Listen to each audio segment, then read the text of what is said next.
এই নাও টাকা, বাজারের লিস্ট, বাজারের ব্যাগ।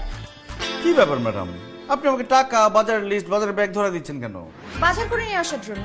কি আমি বাজার করব? জানো আমার বাসায় মাছ তরকারি কিছুই নাই।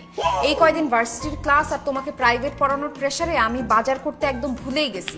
তুমি আসছো খুব ভালো হয়েছে, যাও বাজারটা করে নিয়ে আসো। কি বলতেছেন ম্যাডাম? আমি আসছি আপনার সাথে আড্ডা মারতে, গল্প করতে, আমি কেন যাবো বাজার করতে? দেখো আমি তোমার ম্যাডাম, তোমার শিক্ষক, আমার সেবা করা তোমার দায়িত্ব। তোমার মধ্যে না গুরু ভক্তিই নাই, এর জন্য তুমি প্রত্যেকবার পরীক্ষায় ফেল করো। শোনো, শিক্ষকদের শুধু বাজারই না, মাঝে মাঝে রান্না বান্না করে খাওয়াবা, তাহলে শিক্ষকদের আত্মা তোমাকে দোয়া করবে, সেই দোয়ায় তুমি পাশ হয়ে যাবা। আমার তো দোয়ার দরকার নাই ম্যাডাম। বাইরে যে ঠাড়া ভাঙ্গা রোদ, এই রোদের মধ্যে আমি বাজার করতে গেলে গরমে মরে যাবো। আমি মরে গেলে মরে যাবা, ইতিহাসের পাতায় তোমার নাম লেখা থাকবে, পত্রিকায় নিউজ হবে ম্যাডামের জন্য বাজার করতে গিয়ে ছাত্র নিহত। তুমি বুঝতে পারতেছো মরার পরে তোমার মান সম্মান নাম কোথায় গিয়ে দাঁড়াবে? ম্যাডাম মরে গেলে তো মরেই গেলাম, মরার পরে মান সম্মানের নাম দিয়ে আমি কি করব? এত বেশি কথা বলো না তো, যেটা করতে বলছি সেটা করো, যাও বাজার করে নিয়ে আসো। আর খবরদার বাজারের টাকা থেকে 1 টাকাও চুরি করবা না, আর লিস্টে যা যা আছে সেগুলো ঠিকঠাক মতো নিয়ে আসো, যাও। আরেকটা ব্যাপার, বাজার করে আবার বাসায় আসার দরকার নাই, ওই গেটের দারোয়ানের কাছে দিয়ে চলে যায়। আমি বাসায় আসবো না কেন? আজকে সারাদিন না আপনার সাথে আমার গল্প করার কথা। দেখো আজকে আর গল্প হবে না, কারণ আমার বাসায় গেস্ট আসবে, আমার অনেক কাজ। যেটা করতে বলছি সেটা করো, যাও।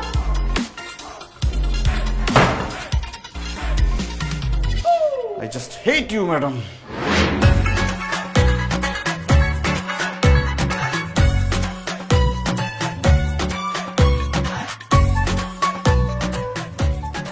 আল্লাহ, এটা আমি কি দেখতেছি? আরে কি দেখতেছো মানে? বাজার করে নিয়ে যেতেছি, বাজার দেখতেছো? একদম কথা বলবি না, বিয়ে কবে করছিস সেটা বল। মা তোমার কি মাথা খারাপ হয়ে গেছে? আমি বিয়ে কেন করব? বিয়া যদি না করস এই বাজার নিয়ে তুই কই যাইতাছস? এইটা তো আমার বাড়ির বাজার না। জীবনে কোনোদিন 1 প্যাকেট লবণ কিনাইতে পারি নাই, সেই তুই বাজার নিয়ে যাইতেছস? নিশ্চয়ই তুই গোপনে বিয়ে করছস, গোপনে সংসার করতেছস। বল বল আগে কবে বিয়ে করছস? মেয়ের পরিচয় কি? মেয়ের বাপের বংশের পরিচয় কি? মেয়ের মায়ের বংশের পরিচয় কি? মেয়ের 14 গোষ্ঠীর বংশের পরিচয় কি? আরে মা চুপ করো, নিঃশ্বাসটা ঠিক মতো নাও। আমি বিয়ে করি নাই, বিশ্বাস করো। তোর কথা আমি আগে অনেক বিশ্বাস করছি, ম্যাডাম আমার চোখ খুলে দিছে। এখন আমি তো তোর কথা বিশ্বাস করি না।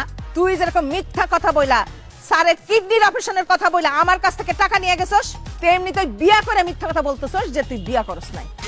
ওরে মারে, আমি বিয়ে করি নাই। আচ্ছা ঠিক আছে, এই যে তোমার মাথায় হাত দিয়ে কসম খাইতেছি আমি। দাও। ও মাই গড, মানে কসম কাটবি তাও আমার মাথায় হাত দিয়া?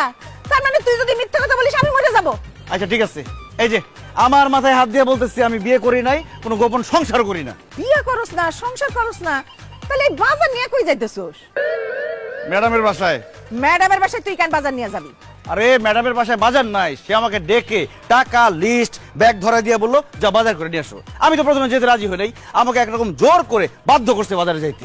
ইয়াদব ছেলে, কেন তোকে রাজি করাতে হলো জোর করে? খবরদার, এরপর থেকে ম্যাডামের বাসার বাজার তুই নিজে থেকে করে দিবি, তোকে যেন বলতে না হয়। তাইলে ম্যাডাম তোরে দোয়া করবো, তখন তুই পরীক্ষায় পাশ করবি। এখন দাঁড়াই রইছিস কেন? দাঁড়া থাকবো না, কি করবো? তুমি কথা বলতেছো না? আরে তাড়াতাড়ি ম্যাডামের বাসায় বাজার নিয়ে যা, বেলা অনেক হয়েছে না? কখন বাজার নিবি, কখন রান্না বান্না করবো, আর কখন খাইবো? মা, ম্যাডাম খুব হিসাব করে টাকা দিচ্ছে, বাজার করার পর 1 টাকাও নাই। আমার হাঁটতে খুব কষ্ট হইতেছে এতগুলো বাজার নিয়ে। 50টা টাকা দাও না, একটা রিক্সা নিয়ে যাই। আরে বাবা দাঁড়া, দিতেছি। দাও। এলো, কোথায় দেবো? আচ্ছা আচ্ছা শোন, হ্যাঁ? ম্যাডাম কি তোর রিক্সায় যেতে বলছে?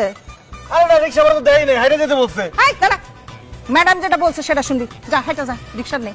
মা, টাকা দিয়ে আবার নিয়ে গেল কেন? হ্যাঁ হ্যালো, এই মা। এই তো। ওরে ম্যাডাম রে, আর কত কষ্ট দিবি? I hate you madam.